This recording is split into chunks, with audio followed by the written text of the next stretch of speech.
পনিরটা আগে ভেজে নেব, ভেজে ঝিঙাটা পেস্ট করে নেব, পেস্ট করে তারপর যেরকম আমরা খাই না পালং পনির, সেম পালং পনিরের প্রসেসেই করব। এটাকে আগে জিরা দিয়ে ভেজে নিচ্ছি, আর এক্সট্রা করে তেল দেব না, নামানোর আগে ঘি দেব আর একটুখানি গরম মশলা দেব। আর একদম সিম্পলভাবেই করব, কাঁচা লঙ্কা বাটা দিয়ে দিয়েছি ঝিঙাতে, সব কিছু দিয়ে ঝিঙাটা বাটবো মানে পেস্ট করব আর কি। ঠিক আছে বন্ধুরা, এই যে আমার ঝিঙা দেখিয়ে দিলাম, তাহলে তোমরাও যদি রান্না করো এরকম সহজ উপায়ে করতে পারবে। সবসময় তো পালং পনির তো সবার খাওয়াও যায় না, আমার তো ডক্টরের মানা আছে পালং খেতে নিষেধ, তাই আমি ওইরকম করেই বানিয়ে বাচ্চাদেরকেও খাওয়াই, আমিও খাই। এমনি ঝিঙা দিলে ওরা খেতেই চায় না, তার জন্য ওরকম করে বানাই। এই যে খোসা টোসা দিয়ে একেবারে পেস্ট করে নেব, কাঁচা লঙ্কা দেব, একটুখানি চারমগজও দেব, দিয়ে সব পেস্ট করে নেব একসঙ্গে।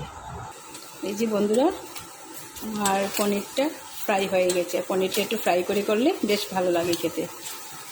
ঠিক আছে, আর এটাতে আমি সব কিছু দিয়ে দিয়েছি, সব কিছু একসঙ্গে দিয়ে দিয়েছি। একসঙ্গে দিয়ে দিলে না রান্না করতে সুবিধে হয়, আর খেতেও ভীষণ টেস্টি হয়, আন্দাজটা ঠিক মতো হয়।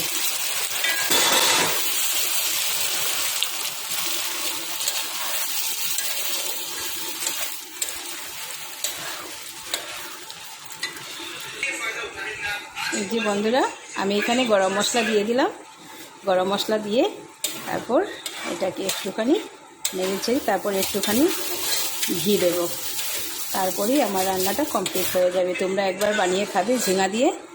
অনেক সময় বাচ্চারা ঝিঙে টিঙে খেতে ভালোবাসে না, তার জন্য মানে ওই রকম রান্না মায়েরা যা করে ছেলেদেরকে খাওয়ানোর জন্য, তারা যাতে। বন্ধুরা, আমার রান্না প্রায় কমপ্লিট হয়ে গেছে, দেখতে পাচ্ছ। এখন আমি একটুখানি গরম জলটা ফুটে গেছে, তারপরে দিলাম একটুখানি গরম জল দিয়ে, তারপর রান্নাটা কমপ্লিট করে ফেলব।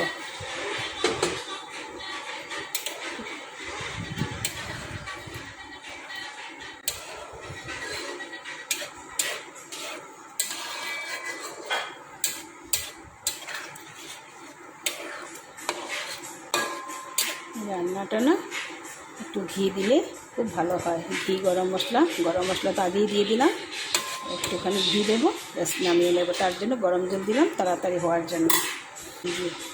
ঘি দিচ্ছি, ঘি না দিলে তো টেস্টটা জমবে না খেয়ে। নিরামিষ রান্নাতে ঘি একটু দিতেই হয়, তাহলে টেস্টটা বাড়ে। এই তো হয়ে গেল। সবসময় তো আলু পনির, পালং পনির এগুলো তো আর খাওয়া চলে না, তাই না? আমার রান্নাটা কেমন হলো তোমরা কমেন্ট করে বলবে, ঠিক আছে? বাই।